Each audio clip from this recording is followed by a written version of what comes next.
एक रात नबी पाक सल्लल्लाहु अलैहि वसल्लम अपने बिस्तर पर गहरी नींद में सो रहे थे। नींद के आलम में उन्होंने एक अजीब सपना देखा। उन्होंने देखा हजरत जिब्राइल अलैहिस्सलाम उनके पास आए हैं। उनके हाथ में एक रेशमी रुमाल है।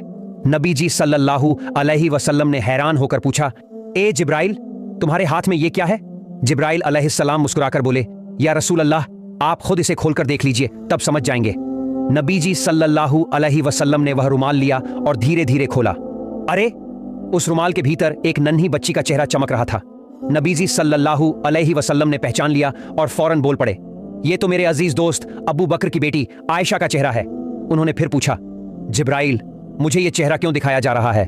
जिब्राइल अलैहिस्सलाम ने अदब से जवाब दिया, या रसूल अल्लाह, ये वही खुशकिस्मत लड़की है जो दुनिया और आखिरत दोनों में आपकी अजीज बीवी बनेगी। वह अपने मोहब्बत से आपके गम और तकलीफें मिटा देगी। इतना कहकर जिब्राइल अलैहिस्सलाम गायब हो गए और उसी वक्त नबी जी सल्लल्लाहु अलैहि वसल्लम की आंख खुल गई। वो बेचैन होकर कमरे में टहलने लगे। सोचते सोचते उनके दिल में सवाल उठे, अबू बकर की बेटी तो अभी बहुत छोटी है, दिन भर तो अपनी सहेलियों के साथ पुतले खेलती रहती है। इतनी छोटी उम्र की बच्ची मेरी हमसफर कैसे हो सकती है? वह मोहब्बत का मतलब ही क्या जानेगी? नबी जी सल्लल्लाहु अलैहि वसल्लम 3 रात तक वही सपना देखते रहे। अब शक की कोई गुंजाइश नहीं रही। उन्होंने सिर झुकाकर अल्लाह ताला के हुक्म को कबूल कर लिया। कुछ ही वक्त बाद जब हजरत खदीजा रजी अल्लाहु अन्हा का इंतकाल हो गया और नबी जी सल्लल्लाहु अलैहि वसल्लम का दिल तन्हाई से भर गया, तो वो अब्बू बकर सिद्दीक रजी अल्लाहु अन्हु के घर पहुंचे। आंगन में नन्ही आयशा अपनी सहेलियों के साथ पुतले खेल रही थीं। उनकी पूरी तवज्जो बस खेल पर थी। नबी जी सल्लल्लाहु अलैहि वसल्लम उनके करीब गए और मुस्कुराकर पूछा, क्या कर रही हो आयशा? तुम्हारे हाथ में ये क्या है? आयशा ने मासूमियत से हंसते हुए जवाब दिया, ये मेरा घोड़ा है। नबी पाक सल्लल्लाहु अलैहि वसल्लम ने हंसते हुए जरा मजाक किया और कहा, अच्छा ठीक है, समझ गया, लेकिन आयशा, तुम्हारे घोड़े के तो पंख बने हैं।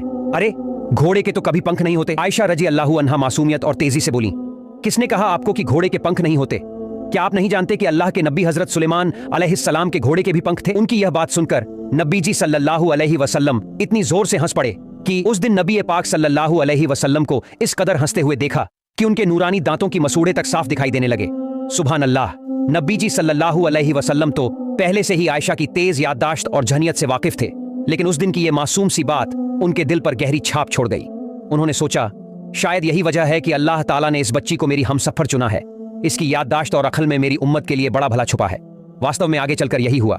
हजरत आयशा रजी अल्लाहु अन्हा उन 7 महान सहाबा में से एक बनी जिन्होंने सबसे ज्यादा हदीस बयान की। सिर्फ उन्हीं की जुबान से 2210 हदीसें बयान हुई। सुभान अल्लाह।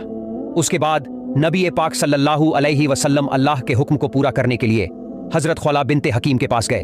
ख्वाला बिनते हकीम उम्मुल मोमिनीन हजरत खदीजा रजी अल्लाहु अन्हा की गहरी दोस्त थीं। पहले भी नबी जी सल्लल्लाहु अलैहि वसल्लम की ओर से उन्होंने हजरत सौदा रजी अल्लाहु अन्हा के यहाँ निकाह का पैगाम पहुंचाया था।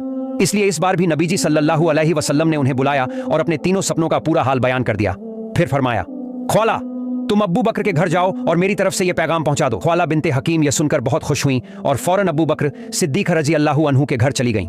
लेकिन उस वक्त अब्बू बकर घर पर मौजूद न थे, तो ख्वाला उनकी बीवी उम्मे रुमान के पास पहुंची और उन्हें नबी जी सल्लल्लाहु अलैहि वसल्लम का पूरा पैगाम सुनाया। ख्वाला बिनते हकीम की जबान से ये बातें सुनकर उम्मे रुमान हजरत अब्बू बकर रजी अल्लाहु अन्हु की बीवी बहुत खुश हो गईं। वो तो बरसों से इस शुभ खबर का इंतजार कर रही थीं। खुशी से उनकी जुबान जैसे थम सी गई। उधर अल्लाह की कुदरत देखिए, ख्वाला अभी उस घर से बाहर भी नहीं निकली थी कि उसी वक्त हजरत अब्बू बकर रजी अल्लाहु अन्हु घर पहुंच गए। जैसे ही ख्वाला ने उन्हें देखा, उन्होंने अल्लाह ताला का शुक्र अदा किया और कहा, ए अब्बू बकर, जरा गौर से सुनो, रसूलुल्लाह सल्लल्लाहु अलैहि वसल्लम ने मुझे तुम्हारे पास भेजा है। उन्होंने तुम्हारी बेटी आयशा के लिए निकाह का पैगाम भेजा है। अब तुम बताओ, इस बारे में तुम्हारी राय क्या है? ये सुनकर हजरत अब्बू बकर रजी अल्लाहु अन्हु की खुशी का ठिकाना न रहा। वो तो हमेशा से चाहते थे कि किसी तरह अल्लाह उनके घराने को नबी पाक सल्लल्लाहु अलैहि वसल्लम से रिश्तेदारी में जोड़ दे, लेकिन कभी हिम्मत न कर पाए कि ये बात खुद जुबान से कह सके। अब जब नबी जी सल्लल्लाहु अलैहि वसल्लम की तरफ से खुद पैगाम आया था, तो अब्बू बकर रजी अल्लाहु अन्हु खुशी से फूले न समाए। उन्होंने वहीं सिजदा किया और कहा, ये तो अल्लाह की ही मर्जी है। अल्लाह ही चाहते हैं कि मैं अपनी बेटी का निकाह नबी जी के साथ कर दूं। लेकिन सिजदे से सिर उठाकर थोड़ी देर सोच में डूब गए और फिर बोले, ख्वाला, ये निकाह कैसे हो सकता है? नबी जी तो मेरे भाई हैं और आयशा उनकी भतीजी से तो निकाह नहीं हो सकता। ख्वाला यह सुनकर सीधा नबी पाक सल्लल्लाहु अलैहि वसल्लम के पास पहुंची और सारी बातें बता दी। नबी जी सल्लल्लाहु अलैहि वसल्लम हल्की सी मुस्कुराहट के साथ बोले, अब्बू बकर मेरे असली खून के भाई नहीं हैं, वो तो मेरे दीन के भाई हैं, इसलिए इस रिश्ते में कोई रुकावट नहीं है। नबी जी का जवाब सुनकर ख्वाला का दिल खिल उठा वह फिर दौड़ी दौड़ी अब्बू बकर रजी अल्लाहु अन्हु के घर गईं और यह शुभ खबर सुना दी। अब्बू बकर रजी अल्लाहु अन्हु के दिल में खुशी की लहरें दौड़ गईं। उधर नन्ही आयशा रजी अल्लाहु अन्हा अपने पड़ोसियों के घर सहेलियों के साथ पुतले खेल रही थीं और इधर उनकी दूध माँ वाइला रजी अल्लाहु अन्हा उन्हें ढूंढते ढूंढते परेशान हो रही थीं। आखिरकार जब उन्होंने आयशा को पड़ोस में खेलते पाया तो घर ले आईं। फिर उनका हाथ पांव धोया, बाल संवारे और उन्हें सुंदर कपड़ों में दुल्हन की तरह सजाया। इसके बाद आयशा रजी अल्लाहु अन्हा को लेकर बागदादी सगाई के छोटे से जलसे में लाया गया। यह महफिल बहुत ही सादा और छोटी थी। वहां बस आयशा, उनकी माँ उम्मे रुमान, अब्बू बकर रजी अल्लाहु अन्हु, 2-3 सहाबा और रसूलुल्लाह सल्लल्लाहु अलैहि वसल्लम मौजूद थे। सुभान अल्लाह। निकाह का वक्त आया तो हजरत अब्बू बकर रजी अल्लाहु अन्हु ने खुद खुतबा पढ़ा और 500 दिरहम महर तय किया। इसी के साथ निकाह मुकम्मल हो गया। ये था दुनिया के सबसे अजीम इंसान रहमतुल्लिल आलमीन नबी पाक रसूलुल्लाह सल्लल्लाहु अलैहि का निकाह। उसके बाद रसूलुल्लाह की मक्का की सरजमीन पर दीन की दावत में मशगूल हो गए।